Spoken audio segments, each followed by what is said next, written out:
Hi, this is Steve Florison. This is Unit 3, Work Legally and Ethically. Topics include your work role, relevant legislation, policies and procedures, recognising breaches in legislation and ethics, and dealing with complaints.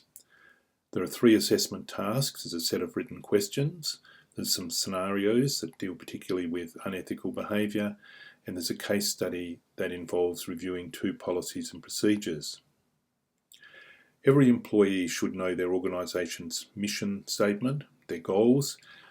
Every employee should know their job description or role description and their code of conduct. At the induction, the organisation should clearly show what's required in the role, introduce staff to all policies and procedures, and if possible give an opportunity to shadow an experienced person in the role. And we're seeing this happen a lot more often these days. It's becoming accepted practice in the industry. Code of practice looks a bit like this, with the sort of things that you're expected to do, the sort of behaviour for the role. A code of conduct should also include something about the appropriate use of email, electronic devices and the internet, and also the staff use of social networking. It's generally accepted that staff should not have friends on their own personal private sites, and they should not make comments on their site about their workplace colleagues or other young people. On Facebook, people should make sure that their privacy settings are set correctly to make sure that their information, comments and photos are safe. Don't allow friends of friends. Keep your photos private. Once they're published, anybody can reuse them. And if you're using photo or video sharing networks, make sure that you set the appropriate privacy and permission settings.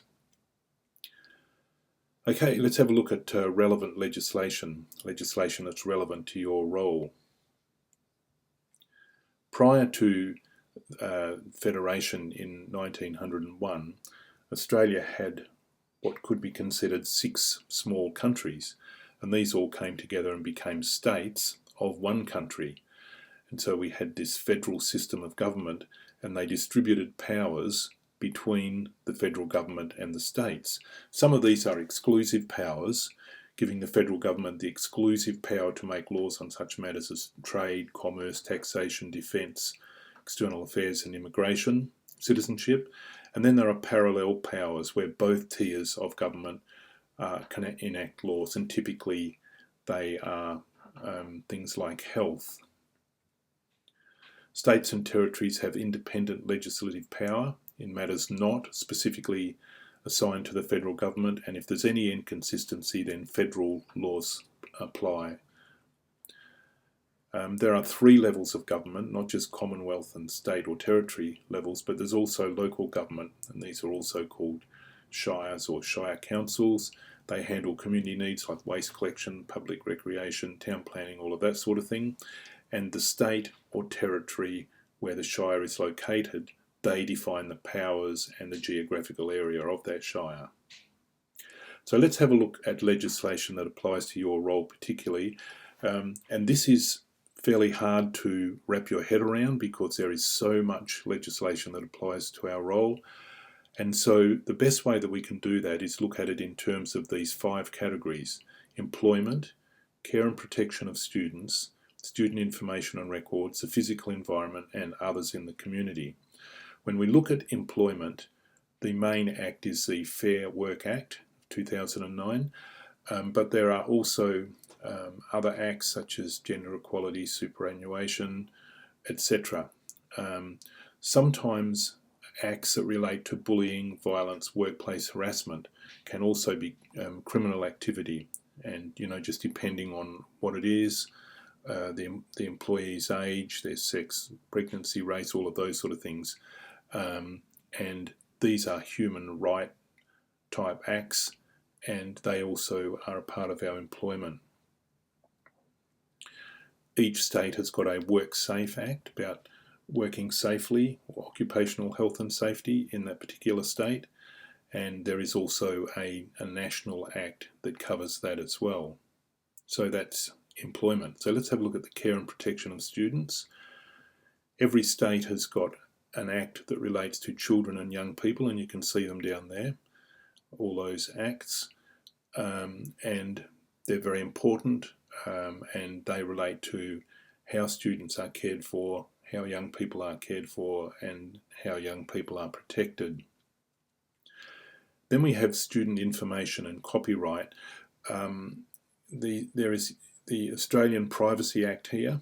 The amendments to this are fairly recent, 2014, and they're very big changes, important changes to the Act, so people should be aware of those changes and what it means for them. And then there are things like the Copyright Acts, the Intellectual Property Acts. Then if we look at the physical environment, the buildings, the grounds, that sort of thing, we've got the National Construction Code, so that's a national act, and then every state and territory's got their own building, fire, safety legislation. So you can see the laws down there and you'll be able to see which apply to your particular state. Health legislation. Health is dealt with by all three tiers of government. So it's dealt with by the Commonwealth, by the state and territory, and also by shires. The general public are more likely to be affected by state and territory laws, and that's medical health, but the local council regulate water and food inspection, immunisation, toilet facilities, noise control, and all those sort of things. And then we look at others in the community. This is another category, and there are lots of acts here that are relevant to our role and how we deal with others in the community. And so you've got the Disability Discrimination Act, Sex Discrimination Act, Racial Discrimination, Age Discrimination, Human Rights Commission Act, Racial Hatred Act, and then in each state or territory you've got an Equal Opportunity Act. You can see those acts down there. There they are there, one for each state. You might be saying, well, where is duty of care? I can't see duty of care. There's no actual specific act that relates to duty of care, although South Australia have an act that that does mention duty of care. But duty of care comes under the negligence or common law part of the law. So common law is precedent law, or they call it judge-made law, and duty of care comes under that. When considering duty of care, we also need to talk about dignity of risk. This is a right of a person to take risks and learn from mistakes, and so there's got to be a balance between duty of care and a sensible dignity of risk. And in that balance, we must ensure the safety of the student is a priority. So there are some things that are just criminal acts, and these include things like assaulting a student or sexually abusing a student, and these are generally state or territory laws. Constitutionally, the Commonwealth has no general power to legislate in relation to crime, and state and territory governments are mandated to legislate for peace and order, good government of their areas. Okay, then we have the national employment standards, and these include these things on this slide: maximum weekly hours, requests for flexible working arrangements, and so on. And employers should adhere to these standards. And if you look in the notes, you'll see a little bit more information about these standards. Let's have a look at policies and procedures. Policies are clear, simple statements of principles, rules, guidelines to show how the organisation intends to conduct its business. Policies can be very short, or they can be very long and detailed with lots of explanation and rationale. So that's the policy. The procedure describes how each policy will be put into action. Each procedure should have strategies to achieve the goals, who's responsible for the different tasks, steps or stages in the process, and relevant documentation. Policies and procedures are very important to your role, and it's essential that the house parent, boarding supervisor, has read and understood the organisation's policies and procedures generally. Now, if we're going to be realistic about this, you cannot know every tiny policy and procedure of your organisation, but you should know the main policies and procedures, and you should know where you can find all of those policies and procedures, where you can locate them. When we talk about policies and procedures, you must check the law first, and because federal law comes first, then state law, then your policies and procedures. If your policies seem clear or they're lacking, then ask for clarification.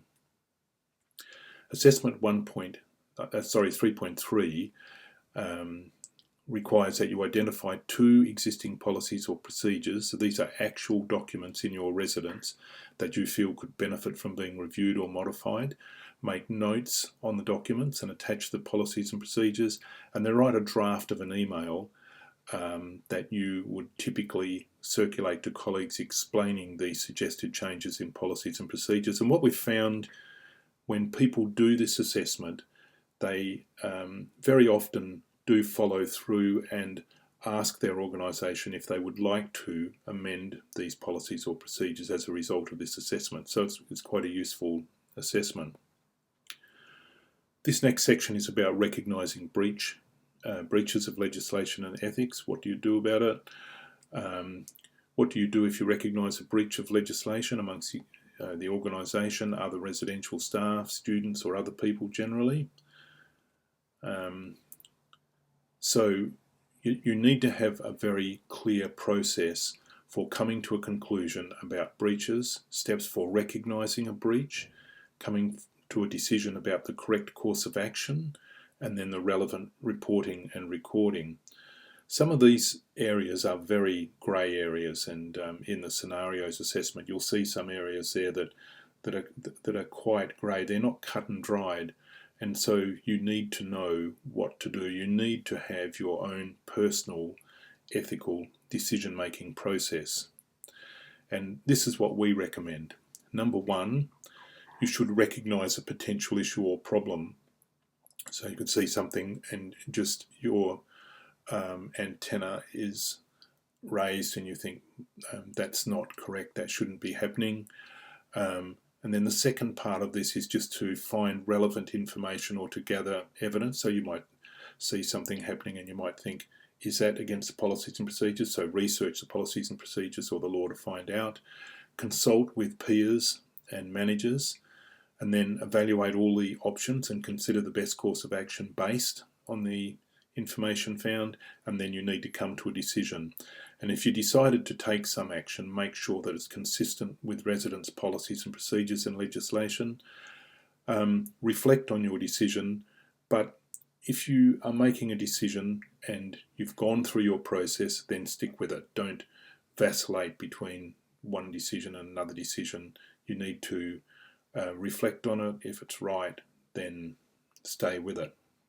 I want to talk briefly about reporting externally, and what I mean by this is reporting on your organisation or your residence to an outside body, such as a media outlet or a union or a government organisation.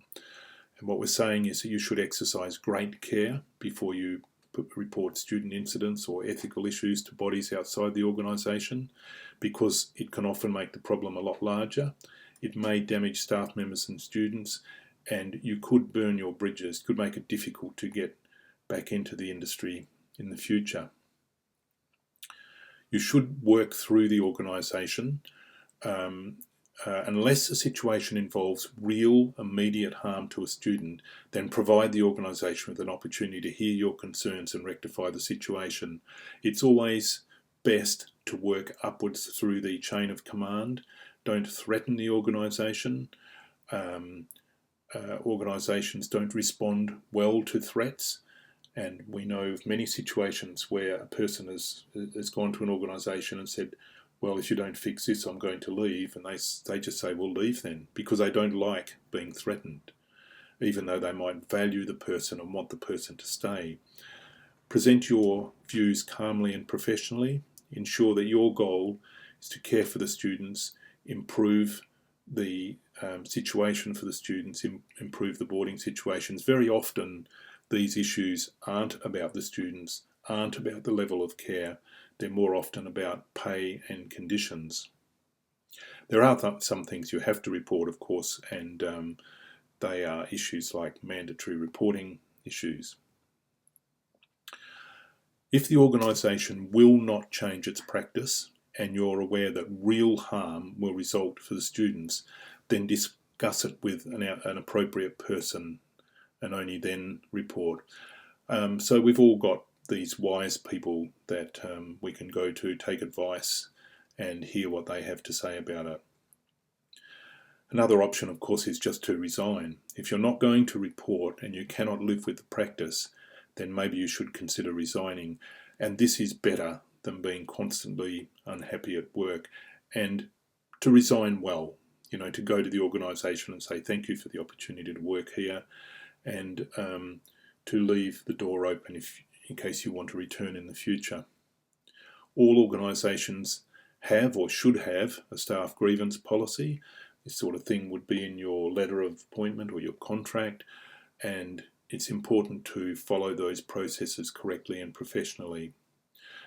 For example, these things should be in your dispute resolution process in your staff handbook. So if you are going to report, if you do feel that you do have to report, who can you actually report to? Depends a bit on the structure of your organisation. If your organisation is a state government or a Commonwealth government organisation, there are many levels, there are many reporting levels right the way up to the minister, and you can make a report within your organisation's structure. If it's non-government, there can be just a few layers, and these generally end with the school board, board of governance. So who can you go to for advice or concerns, and who is the most appropriate? You've got the state and Commonwealth Ombudsman, you've got industry and organisation Ombudsman, Fair Work Ombudsman, you've got the Australian Human Rights Commission. Then in your state you'll have the Education Department or the Independent Schools Council if it's an independent school. You've also got the unions. The Ombudsman is an individual charged with the duty of representing the interests of the public. These are free, and the purpose of them is to resolve disputes outside of the court system before it gets to the court. There's one of these for the Commonwealth, one for each state and territory.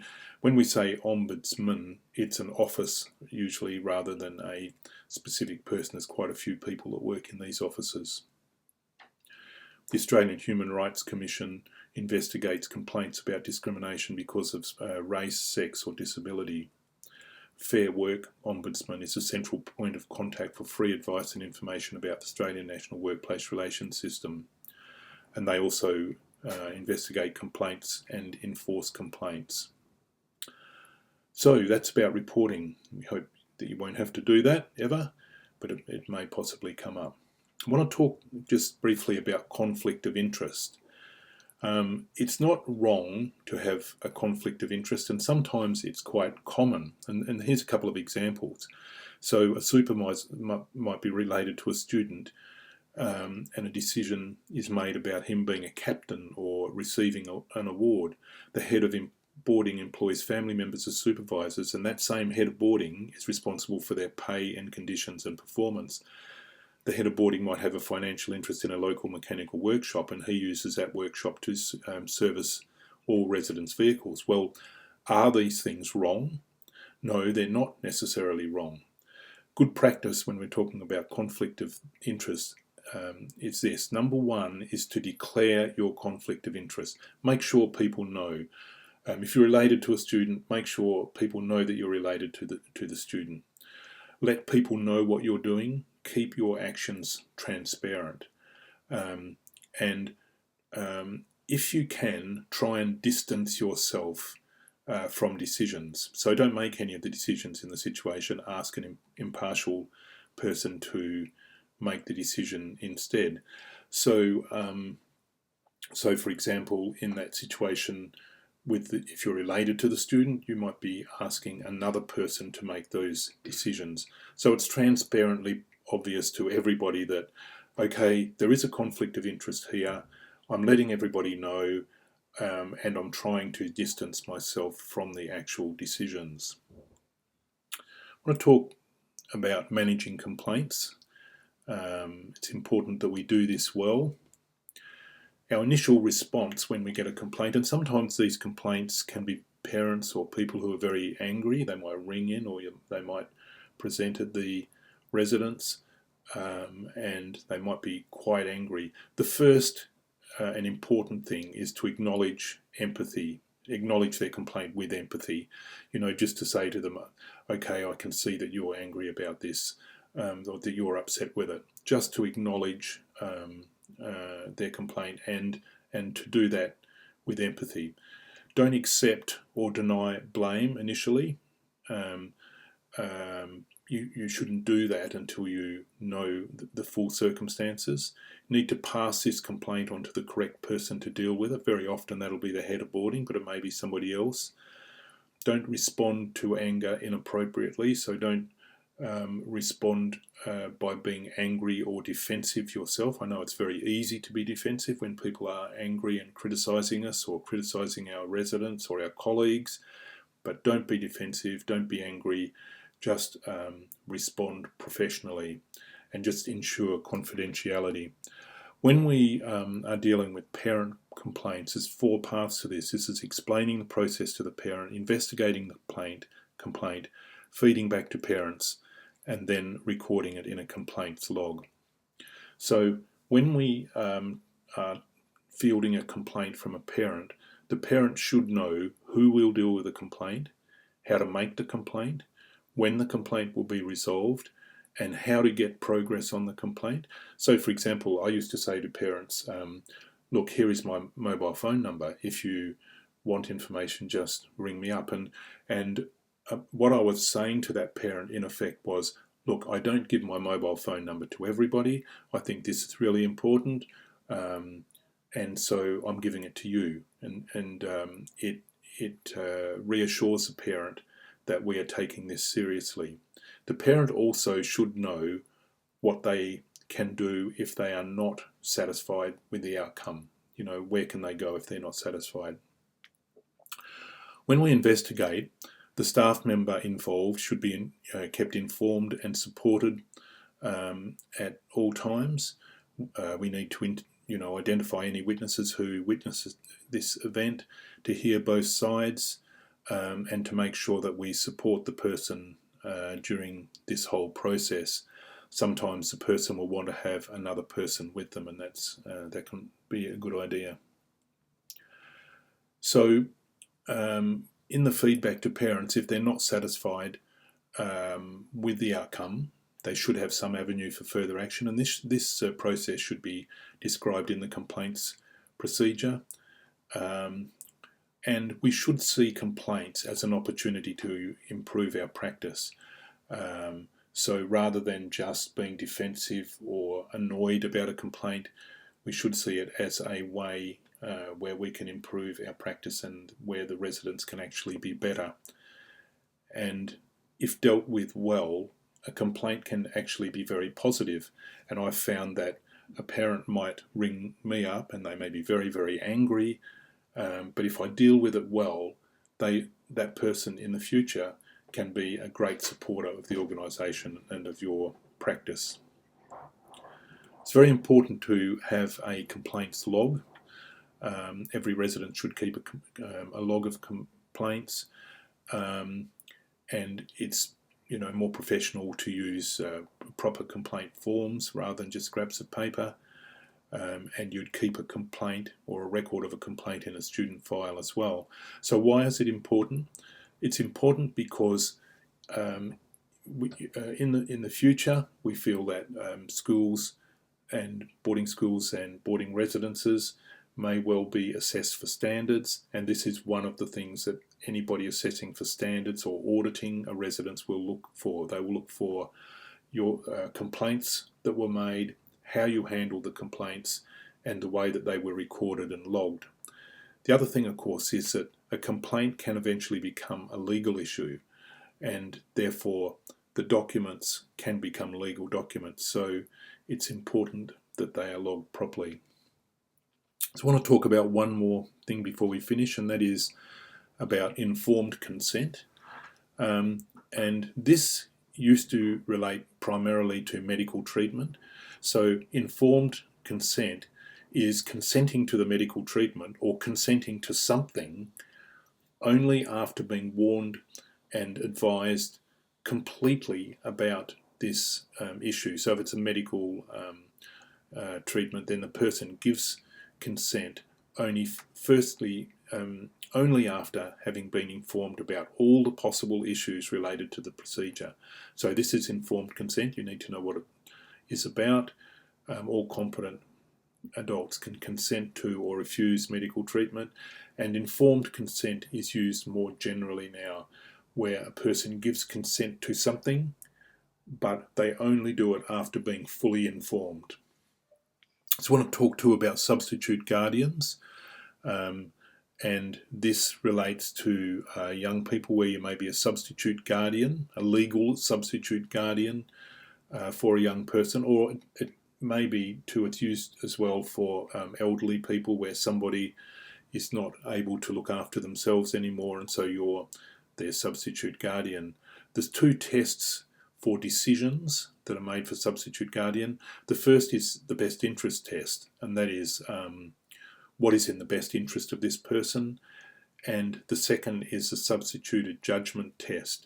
And so this test is, what would this person have done if they could have made the decision themselves? So what would, my elderly aunt, what decision would she have made if she were capable of making the decision? So that's what we call a substituted judgment test.